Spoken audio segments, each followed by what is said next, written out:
Greetings, metalheads, and welcome to No Nonsense Metal Reviews. I'm George, and today I am back with an album ranking review for you, where I am essentially going to be tackling the full-length studio album discography from Greek black metal legends, the mighty Rotting Christ.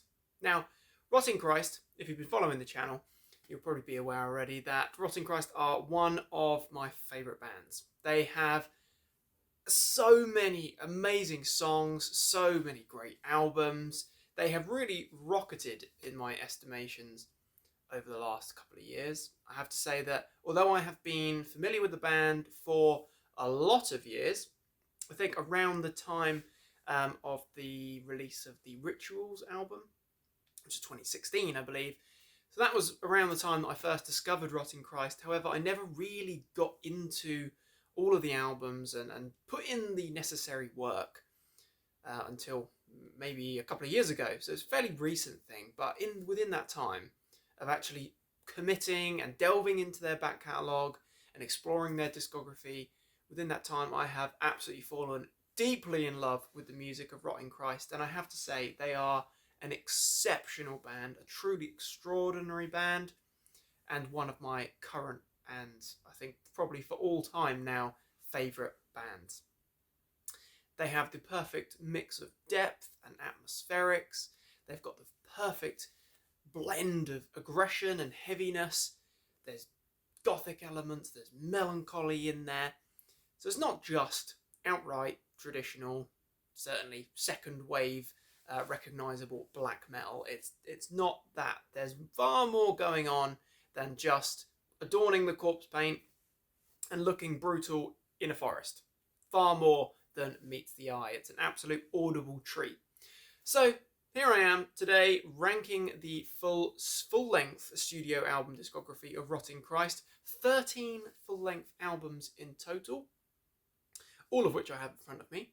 And I will say that regardless of where the album falls, if it's 13 or number 1, going from least at number 13 to number 1, obviously being my favourite, no matter where the album falls, it's still a good album. Rotting Christ do not have a bad album. There's 13 very good albums here, ranging from very good to truly exceptionally brilliant. Okay, so you might be a bigger fan of an album that I am not quite as deeply in love with, but that does not mean it's a bad album. It just means that I personally and currently don't see it as being quite as good as some of the other albums. So just bear that in mind. And of course, this is all entirely my own opinion. You're welcome to disagree. You're welcome to share your rankings of the Rotting Christ catalogue. Fine by me. Just bear in mind my channel, my opinion on this particular review anyway. So feel free to contribute, but let's keep it civilized. Okay then, without further delay, number 13 has to be from 1999. It was the 5th album, Sleep of the Angels. Now this is a good album. I think that this album has some very good tracks on it. It's certainly very melancholic. There's a lot of Gothic vibe here. There's a lot of Gothic elements.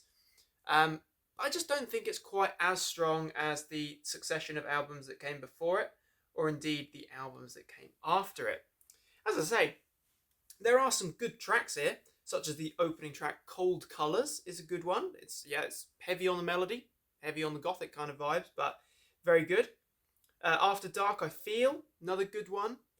The World Made End. The title track Sleep of the Angels is a good one as well. So it's not a bad album at all by any stretch. This is a little bit more palatable than maybe some of the other albums that are a little bit more aggressive or a little bit harsher, a little bit rawer, but very melancholic, very melodic. Black metal flourishes, but primarily it's quite a Gothic kind of album in my opinion, but a good one nonetheless. So number 13 from 1999, we've got Sleep of the Angels. Up next then, only a year later, in fact, in 2000, we had this little ditty. This album is entitled Kronos. Now, this is a good album. Again, this is not a poor album by any stretch. And this album is often cited as being the first Rotting Christ album that reflects the more current incarnation of the band. The band's kind of sound and style was pretty much originating here, and it's kind of carried on ever since.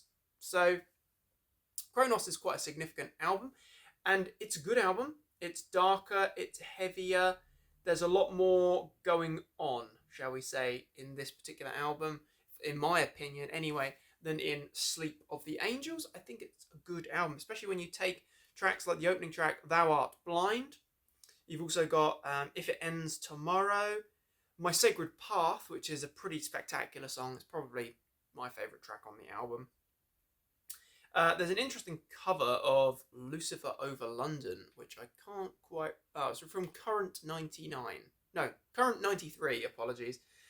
So not entirely familiar with that one, or the Current 93, but it's an okay track. Law of the Serpent, another good one. It's a pretty good one. It's a pretty good album. It's just, again, it's not quite as strong. But just on the back of tracks like, as I say, Thou Art Blind, My Sacred Path, and probably Time Stands Still, or it could be Glory of Sadness, which is that's a very gothic track, in fact. That's a whole lot of melancholy going on in there.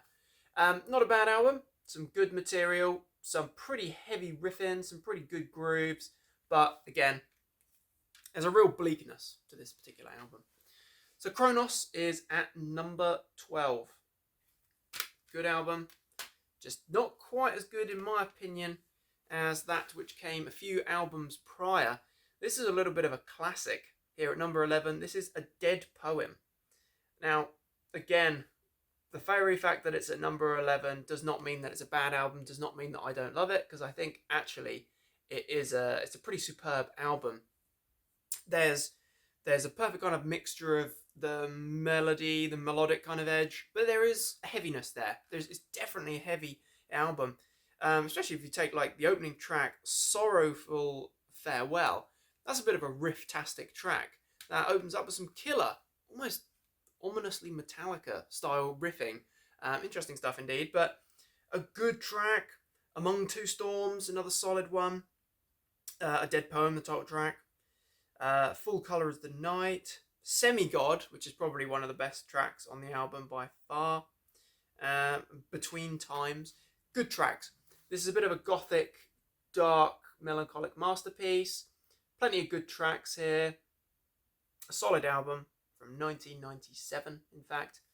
Just, yeah, not quite as, sort of alluding to it, but not quite as good as maybe what came before it, a little bit before it. In my opinion, anyway, as I say, this is held in very, very high regards by a lot of fans. This is a more recent reissue. Of course, this is out on Peaceville, but I know there's lots of different incarnations of this album, lots of different reissues and repackagings and all sorts. So, a solid album held in high regard, and as I say, it is a good album, just not quite as good maybe as what came before it. And if you're interested in what came before it, then it was indeed the Triarchy of Lost Lovers. Now, this album was full-length number 3, which was released in 1996. Good cover, although I have to say I do think that the artwork there needs to be a little bit bigger, because that is an awesome bit of art there. I think that's... I have it on a t-shirt, but I think that also features as one of the Black album or demo covers. Not sure. Can't remember off the top of my head. But yeah, a decent album indeed. This is the third album after two essentially monolithic signature albums. You had the difficult number 3. However, I still think this album delivers. It's not quite as heavy as such, but the riffs are brilliant. You know, Sarkis is a fantastic vocalist, really. I think he's got such a unique voice, very, very defining. And the guitar work is just the real steal, though. It's the real showstopper. King of a Stellar War, A Dynasty from the Ice, Archon, Still Snowing, Shadows Follow. Just reading some of these track names, actually, it just makes me think maybe this deserved to be a little bit higher.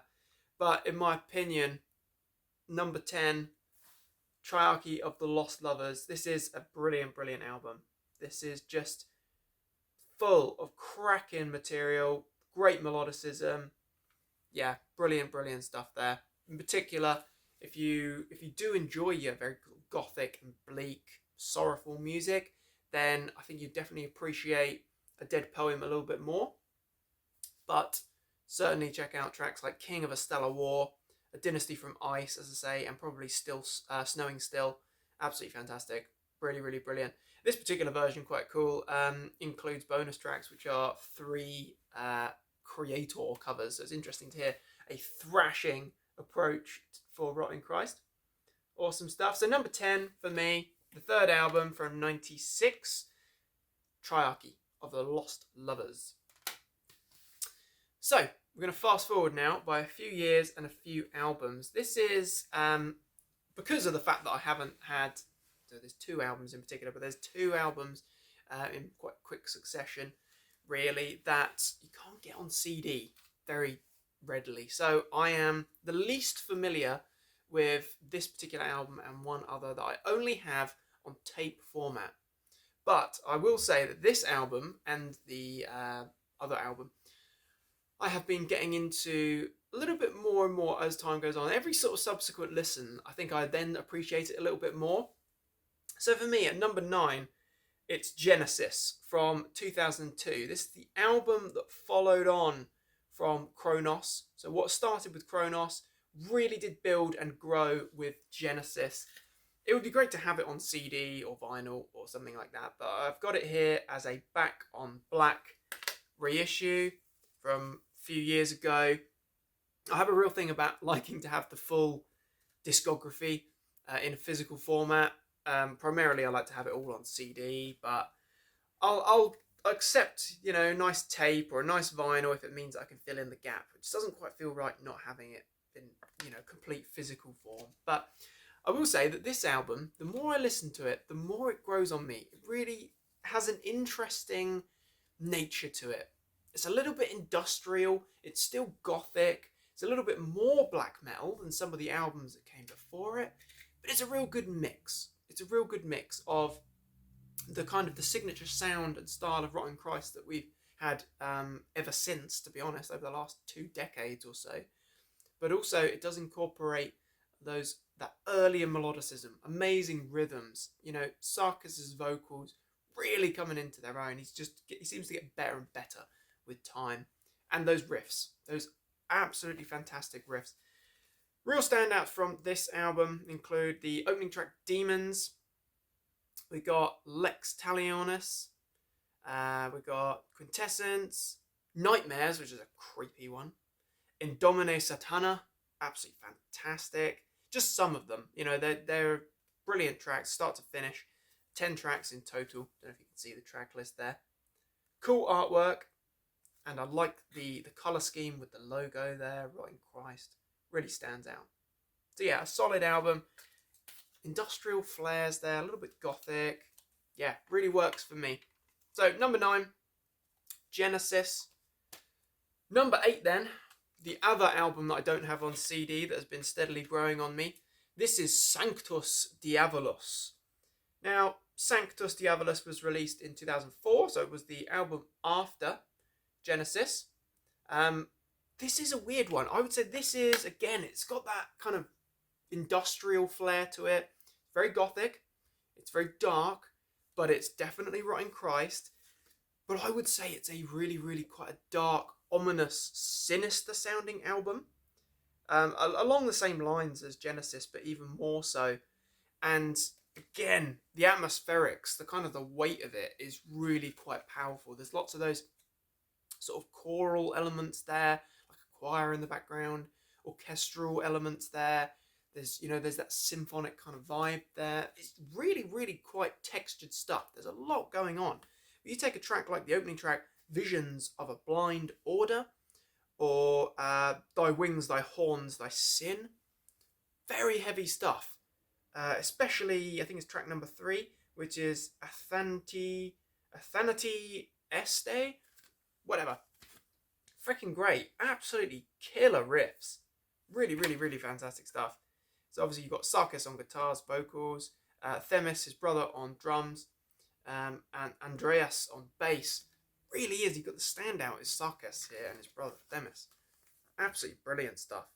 Really, really cannot quite understand this album completely. It was actually the final piece of the puzzle. This was the last album from the catalogue that I needed to get, and it was the last one that I heard. It's a good album, and it's been steadily growing on me. For example, when I started putting this list together months ago, and it has taken a very, very long time to work on this one, I will say, this album was actually, this was at the bottom, this was number 13, but it has been steadily climbing its way right up to number 8. So we've got Sanctus Diabolus, 2004 release. This is a darker number. This is heavy, but I would really implore you to check out tracks like Visions of a Blind Order, Athanati Este, and I think Sanctimonious is another brilliant one. It's a really dark, ominous kind of album. It has a lot of different things going on there, but it's freaking great. So that is, as I say, that is number 8, Sanctus Diabolus. So, moving on to number 7 then, this is where things started to get a lot more difficult for me to put this one together. Because, in my opinion, the most recent albums, or the albums after Sanctus Diabolus, have been some of the best. In fact, the best. Well, mostly the best. But there has just been such great album after great album. It's been a really brilliant succession of releases. So, number 7... we have Rituals. This album was released in 2016. As I say, this was around the era when I got into Rotting Christ. And this album, I think the first time I heard it, I had no idea what to make of this. The whole album is like a ritual. It's so out there. It's dark. It's atmospheric. There's so much chanting and chorus or choral elements going on there. It's like a choir. It's ritualistic. It really is. It's quite a dark album, I would say, but it's a heavy one. It's heavy in atmosphere. It's heavy in the music itself. Some absolutely thunderous riffs and really quite encapsulating, hypnotic drumming as well. And Sarkis's vocals over the top sounds absolutely fantastic. Really gruff, harsh.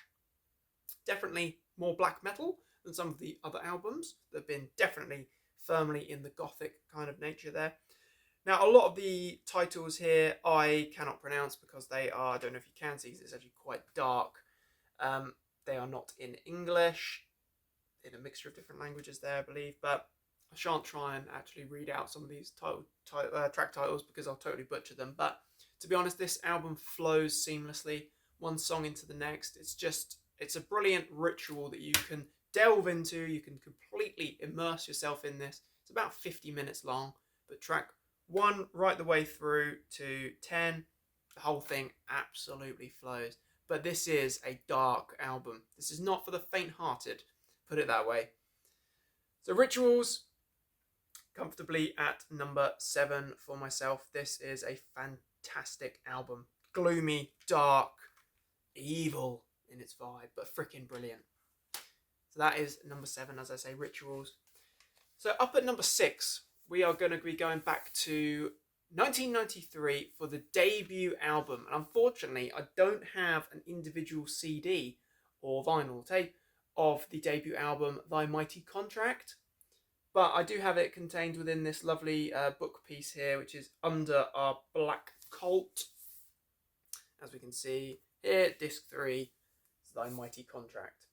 Now, this album is an absolute classic. It really is. It's certainly a fan favourite, and it's got a bit of a cult following to it. It's an interesting album because it's very dark, great musicianship. I was just listening to it again a few days ago, and it really does stand up. There's some absolutely cracking tracks on that album. You've got the opening track, which is The Sign of Evil Existence, which serves as a decent intro piece. Great riffing there, really does stand out.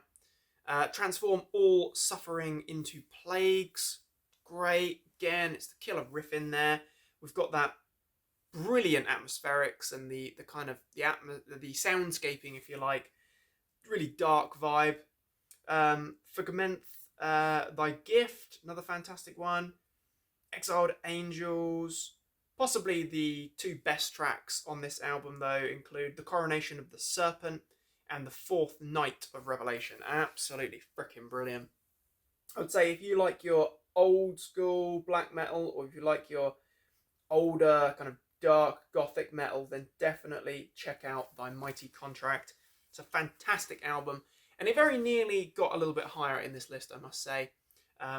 I think that the first two efforts from Rotting Christ, along with their most recent ones, so the early and the most recent, are definitely the best. But a freaking great album, killer riffs, great vocals, loving that prominent booming bass as well. Just a brilliant classic metal album from 1993.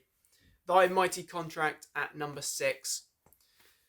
Fast forward a few years then, number 5, we have ALO, or however it's pronounced. ALO, not sure. But this album released in 2010. Again, I didn't actually discover this album until, must have been end of last year, so I've had this for about a year, and it has been growing on me over time. I have to say, over the last however many months, couple of months, 2-3 months, I've been listening to this one at least a few times a week. It's a freaking masterpiece. Absolutely brilliant. Start to finish, from tracks like Eon Aeneos, absolutely brilliant. Can't pronounce a lot of these, but Fire, Death and Fear, the one I can pronounce. Absolutely brilliant. There's such atmosphere here. The riffs are formidable. Sarkis sounds bestial at the very best of times. He sounds fantastic here.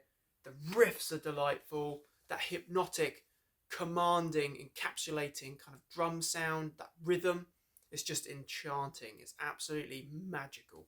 The depth of this album, though, is freaking considerable. Absolutely brilliant. As I say, it's really grown on me over time. The one track that I really do struggle with is actually the last track, Orders from the Dead, which is like nearly 9 minutes long.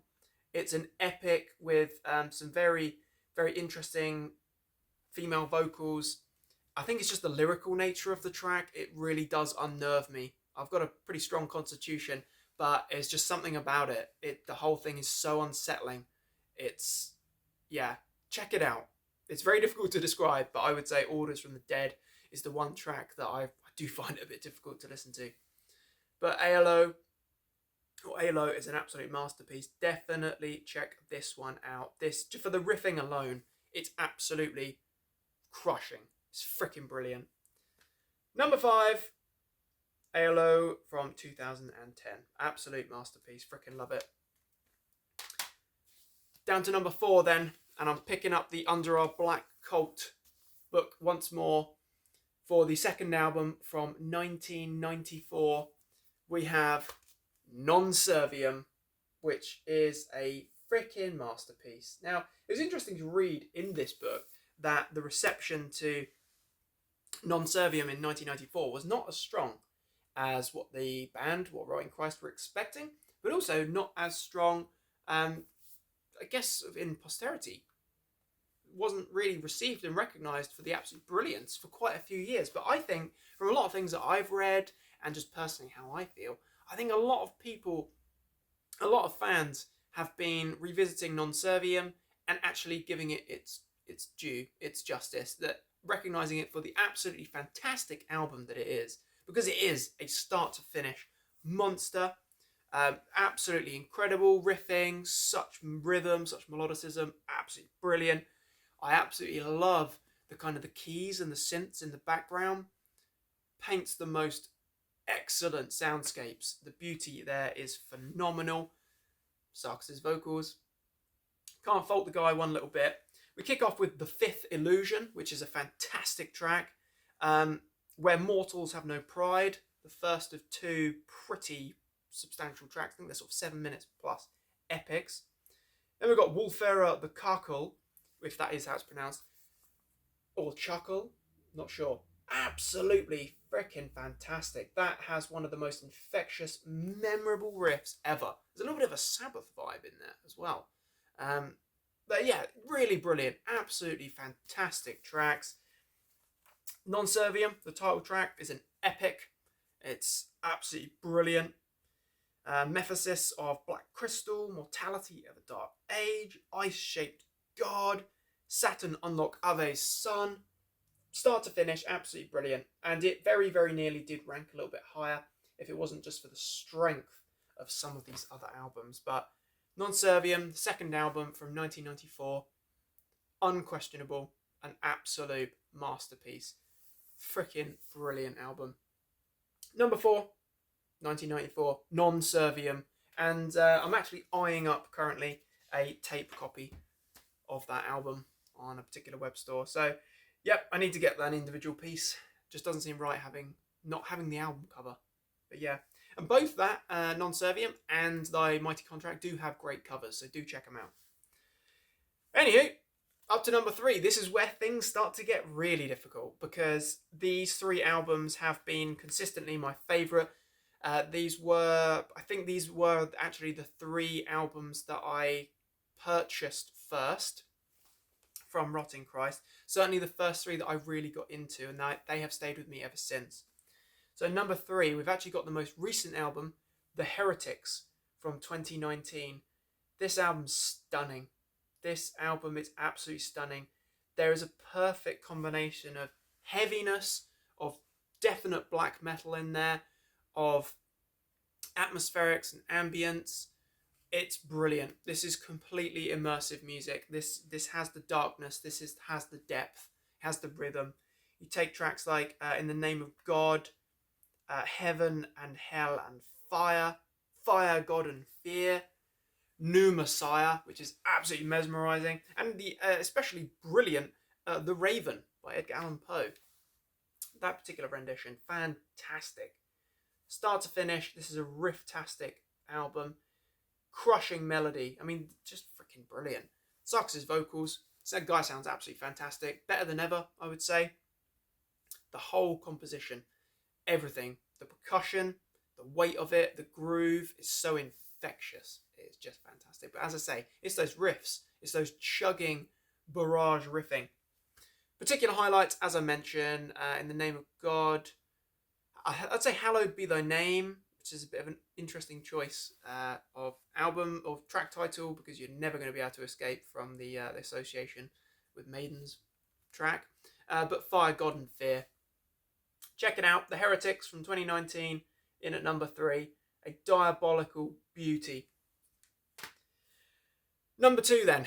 I will say my number 2 and number 1 have been rotating pretty consistently since starting on this list. I think I always knew from the moment that I decided to put this particular ranking together that these 2 albums were going to come out at number 1 and number 2, but it's just kind of picking that order. So for the sake of this, from 2007, Theogonia. This is of course not the original album cover, this is a reissue from a few years later, but Theogonia, absolute freaking masterpiece, and definitely a wild ride of an album. This has all the depth, all the magic, all the charm.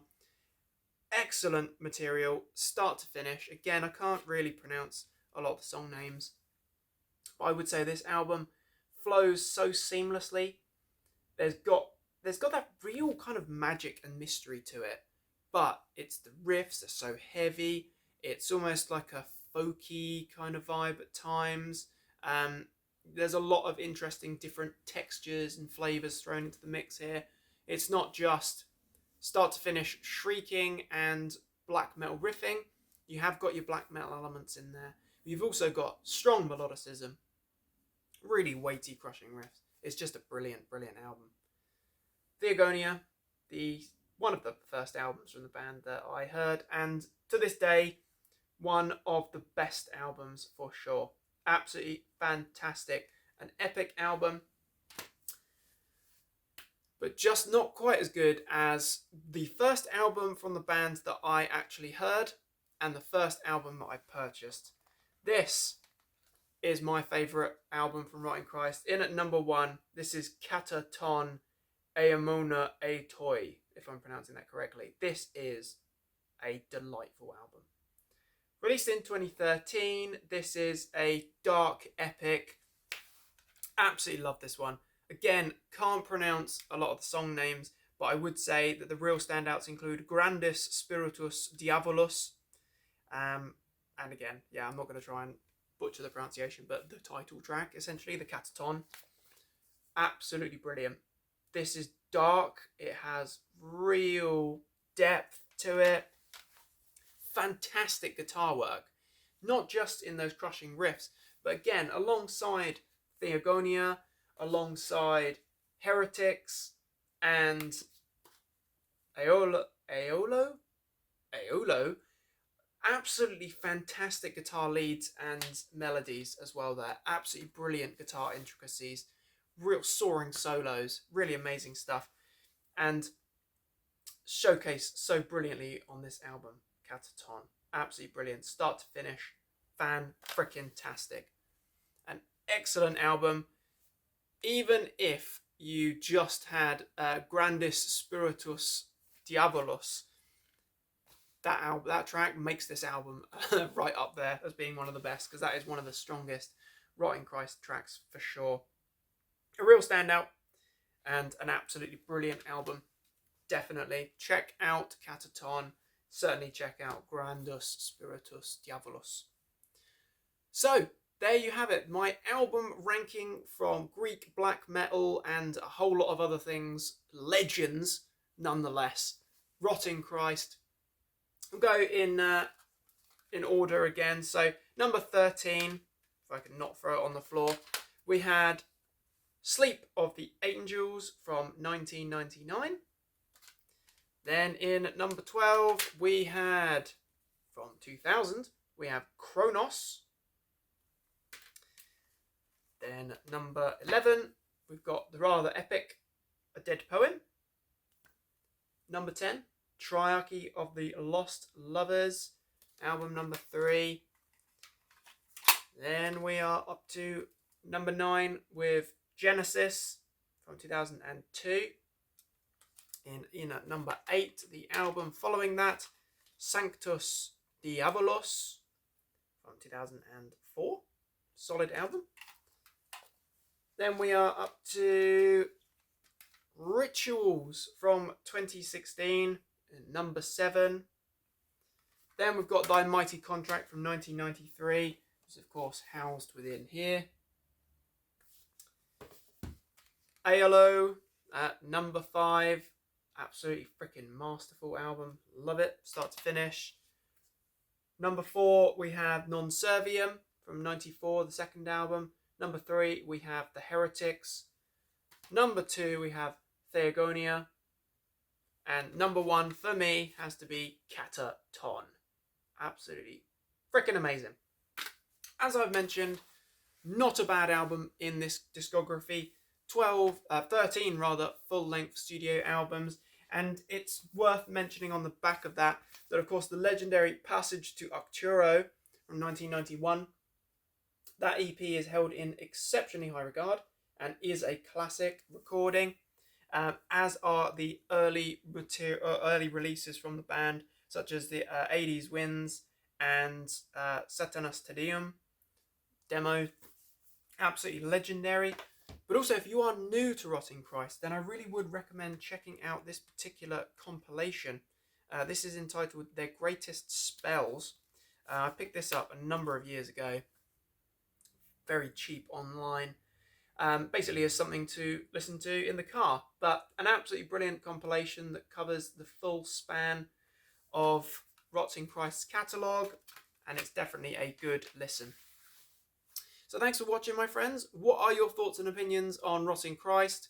What do you think of my particular ranking of the studio albums, the full-length albums there? What's your ranking of the catalogue of Rotting Christ? Please do feel free to share your thoughts and opinions on this one. But let's keep it civilized. We're all brethren of the metal. We're all fans of Rotting Christ after all. But thanks for watching, my friends. Please do feel free to like and subscribe. Please do check back soon for more reviews and recommendations. Above all, my friends, take care of yourselves, support metal, support Rotting Christ, support No Nonsense Metal Reviews, and stay heavy.